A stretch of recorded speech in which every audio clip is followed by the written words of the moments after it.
Bonjour à toutes et à tous, bienvenue sur KTV Kwezi FM, le 106.9 pour un temps de parole toujours en direct à la radio et à la télévision. Ça fait longtemps qu'on l'avait pas vu sur un plateau de télévision, il est avec nous. C'est pas le capitaine Chamassi, c'est Chamassi tout court, le président de l'association Demain pour les enfants. Il est avec nous. Cham, bonjour. Bonjour Kwezi, bonjour Mayotte. Super content de vous revoir sur un plateau de télévision, alors en tenue civile évidemment, parce que c'est le président de l'association que l'on reçoit. Mais juste avant de parler de l'association, qu'est-ce que vous devenez, Cham? Vous êtes où là? Sur quelle planète maintenant? N'en profitez pas, je suis capitaine donc, de la police nationale, bien entendu, comme tout le monde le sait, mais actuellement j'exerce mes fonctions au sein du cabinet de monsieur le préfet à Dzaoudzi. Et c'est quoi comme métier quand on... on n'est pas là pour ça. Non mais juste savoir, bon, parce qu'il y a plein de gens qui disent mais il est où Cham, il fait quoi?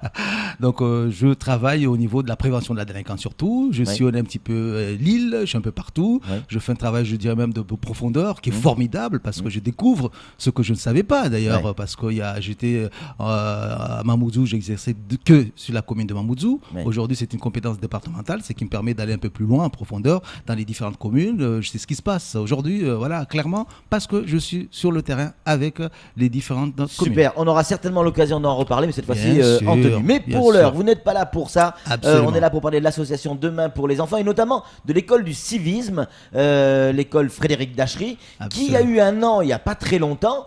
Alors, on va sauter sur l'occasion pour rappeler ce qu'est l'école du civisme et qui est concerné par l'école du civisme? Alors, l'école du civisme, comme le nom l'indique, il est concerné par rapport à des jeunes, des enfants qui sont en difficulté, vous savez, qui sont en train de basculer vers la délinquance, d'autres qui sont simplement donc, au niveau du risque du décrochage scolaire. Nous avons donc récupéré ces jeunes, bien sûr, avec l'aide de leurs parents, pour pouvoir leur donner la possibilité de s'en sortir. Et là, il y a un an, effectivement, qu'on a donc pu travailler avec eux, avec des bénévoles dont je remercie ici énormément, qui sont des professeurs qui donnent leur temps. Sachez que les cours débutent de 18h donc à 20h, pratiquement tous les jours, du lundi au vendredi, par des professeurs du lycée Bamana et des écoles primaires. C'est quoi comme type de cours? C'est du français, de l'anglais, des maths? Alors, d'abord... Parce que l'école du civisme, on se dit, tiens, peut-être que c'est de l'instruction civique, apprendre à vivre en société. Numéro 1, c'est ça. C'est-à-dire c'est le civisme donc, pur. D'abord, apprendre le gamin à respecter l'autre, à respecter la chose de l'autre, ne pas voler bien sûr, et savoir un petit peu donc, la vie en société. Donc le civisme pur donc, est enseigné par ce gamin. Comme je le dis à Maoré, c'est ce qu'on appelle donc, l'école à Maoré, l'école à Mastahana Dabou, ça veut dire donc, le respect, le civisme. Donc ensuite, nous avons bien entendu d'autres matières, donc matières habituelles, la mathématique. Mais mathématiques, on est parti dans la base, c'est-à-dire la maîtrise des 4 opérations de base, addition, soustraction, multiplication, division. Pourquoi, au combien, on voit très bien nos gamins, quand vous leur dites 9 x 8, qu'est-ce qu'ils font? Ils cherchent un peu la calculatrice pour vous répondre. C'est qui est un peu dommage. Donc nous essayons de faire comprendre à ce gamin-là, écoutez, il faudra donc apprendre clairement donc, la partie donc, des calculs. Ensuite, nous avons le français. Français, c'est surtout un niveau, je dirais, de base, de CM2, parce que ô combien, nous savons tous que quand on a un excellent niveau de CM2, on peut même facilement devenir écrivain. Quand vous êtes capable de pouvoir écrire sans faute d'orthographe, etc., vous pouvez faire des récits. Donc pour nous, c'est d'aider ces jeunes pour pouvoir avoir des bases solides, pour pouvoir aller au-delà. Et pour finir, deux autres matières restantes, c'est l'histoire. On a choisi l'histoire de Mayotte d'abord, l'histoire des îles d'à côté, Anjouan, Grande Comore, Madagascar, La Réunion, et l'histoire de l'Afrique de l'Est. Vous n'expliquez pas à nos gamins qu'on descend tous des Vikings? Ah non, pas du tout, pas du tout, loin de là. Même on leur fait comprendre qu'il y a eu une époque où on nous disait nous sommes tous descendants des Gaulois. Donc ça, il faut leur dire, ça fait partie de l'histoire, qu'ils le sachent. Mais bon, mais c'est comme ça. Donc en tout cas, nos gamins, ça leur permet de mieux connaître l'autre pour éviter justement les confrontations, si vous voulez, donc sur le terrain. Et dernière matière qui n'est pas le moindre, c'est l'informatique. Nous essayons de faire comprendre à ce gamin l'initiation à l'informatique et la découverte d'Internet pour voir leur côté sombre et le côté quand même qui est Combien de gamins sont concernés, Cham? Alors, vous savez, sur les inscriptions, on a beaucoup de gamins, bien entendu. Mais l'école, comme c'est une toute petite structure, nous avons 16 gamins qui sont là, présents du début jusqu'aujourd'hui. C'est ça ce qui est formidable. C'est pas beaucoup, 16, hein? Voilà, c'est pas beaucoup sur 60 qui sont inscrits, vous voyez ce que je veux dire. Donc déjà, on a 60, la liste elle est longue. Mais vous savez, il faut quand même débuter par quelque chose. On commence par là. Nous espérions aller au-delà. Ce qu'il ne faut pas oublier, c'est que tout ça s'est fait sans aucune subvention.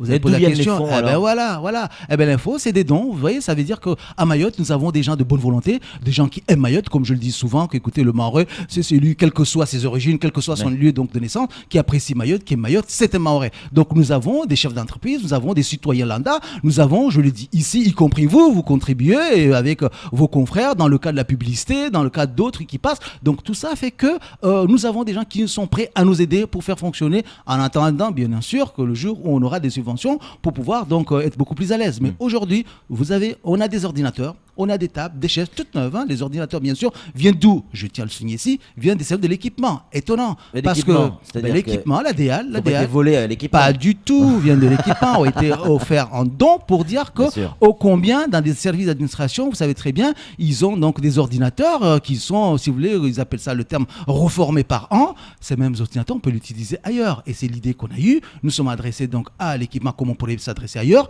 Et ils étaient tout de suite donc volontiers donc, de nous faire passer ces ordinateurs qui sert énormément à ces gamins. Quel est le regard du vice-rectorat sur ce type d'opération?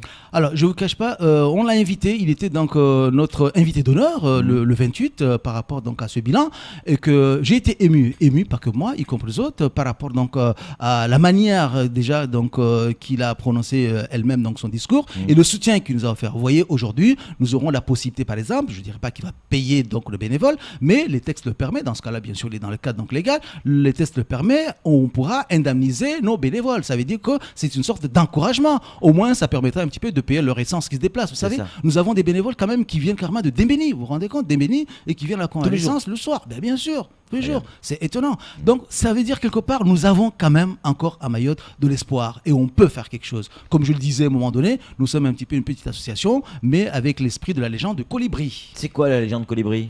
J'expliquais un petit peu que c'est une légende connue, ça, au niveau donc amérindien, comme quoi, lorsqu'il y a eu, je résume rapidement, lorsqu'il y a un feu qui a envahi donc la forêt, tous les animaux s'affolent, ne savent pas quoi faire, il y a le petit colibri quand même qui partait avec sa petite bec, aller chercher un peu de goutte d'eau pour pouvoir donc remettre. Colibri, c'est un tout petit oiseau. Tout petit oiseau, tout à fait. Donc voilà, il est allé donc essayer donc d'éteindre. Et en ce moment-là, Tatou, une autre petit aussi, qui lui dit mais vous n'êtes pas fou, vous, que vous pensez vraiment avec votre agitation là pour faire quelque chose? Eh bien, il a répondu j'ai fait ma part, je le sais, mais je fais ma part. Donc cette association essaie de faire sa part en espérant que d'autres aussi essaieront de faire leur part. C'est mignon tout plein, un autre mignon tout plein, c'est Samuel Bocher, le rédacteur en chef de France Mayotte Matin, qui a une question à vous poser, Cham. Oui, il y a quelque chose qui m'a interpellé dans ce que vous avez dit tout à l'heure en parlant d'Internet pour révéler le côté sombre des enfants.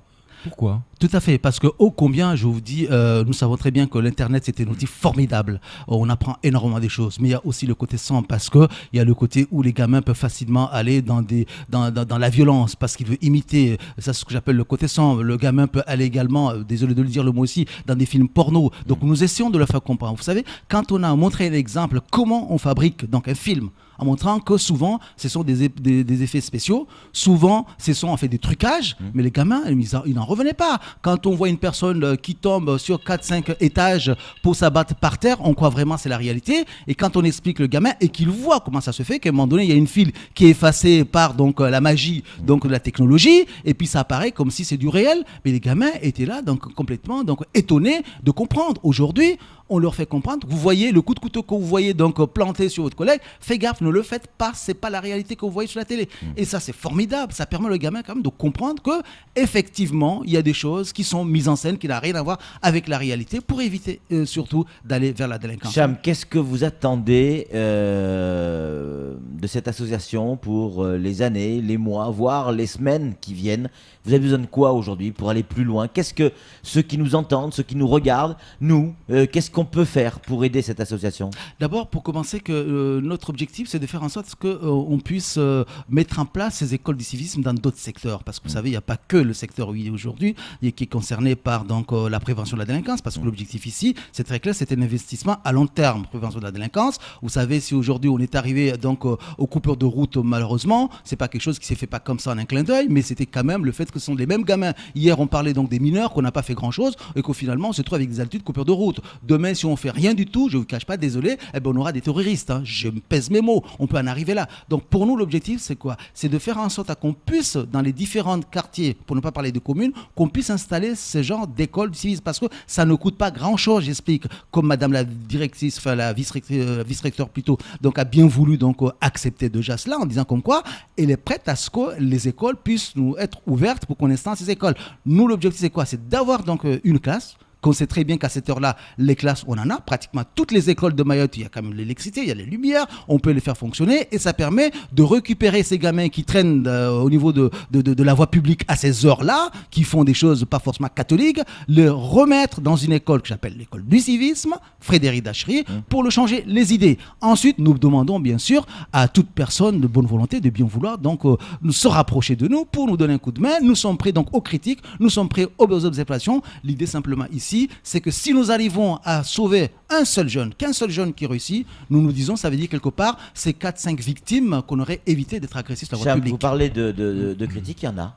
Il y a des gens qui ne sont pas forcément d'accord avec ce que vous faites, notamment ce monsieur qui nous dit Chamassi est capitaine de police, il est là pour arrêter les gens, pas pour leur apprendre à écrire ou à lire. Qu'est-ce que vous leur dites à ces gens? Je dirais tout simplement, vous savez, quand on est policier, cela ne veut pas dire que le policier se limite qu'à seulement à ses actions donc policières, et que bien sûr il y a la partie de la répression, mais il faut aussi penser à la partie donc de la prévention. Quand il y a la répression, ça veut dire quelque part il y a un échec de la société. Quand on appelle la police pour intervenir sur une agression, malheureusement, ça veut dire qu'il y a un échec. Et nous essayons de faire en sorte justement qu'on n'arrive pas là. D'où l'idée de dire nous devons aussi prendre en compte au niveau de la prévention. Vous voyez vraiment que ça peut changer quelque chose? Moi, je suis quelqu'un de très optimiste, bien sûr, avec une équipe solide qui est derrière. Vous savez, nos membres de bureau viennent des gens qui viennent d'un peu partout. Pourquoi? C'est un choix fait exprès. Il y a certains membres de bureau qui viennent de la Réunion, qui viennent de la métropole, qui viennent des îles d'à côté et qui sont de Mayotte. Pourquoi? C'était justement une manière de faire en sorte que chacun puisse apporter son expérience d'enfance d'abord et également ce qui se passe chez eux pour que ça nous serve de leçon pour bien faire.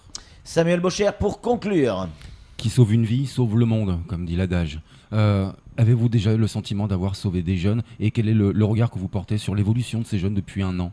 Je ne peux pas me permettre de dire que j'ai sauvé. Je pense que je suis en train de contribuer comme tant d'autres qui travaillent également dans l'ombre et que les gens ne savent pas, parce que vous savez, il y a d'autres associations comme le nôtre qui travaillent, mais les gens ne savent pas. Nous sommes en train de faire en sorte que ces gamins-là, on puisse les éviter d'aller vers la délinquance. Voilà, notre objectif, c'est ça. Il faut que nous soyons solidaires, faire en sorte à ce que ces gamins. Vous avez déjà un retour de ces gamins? Il y a des gamins qui vous disent Cham, je ne sais pas comment ils vous appellent, capitaine ou Cham, je ne sais pas comment ils vous appellent. Grâce à vous, grâce à toi, j'ai réussi à ne pas sombrer dans la délinquance. Il y a déjà de la réussite.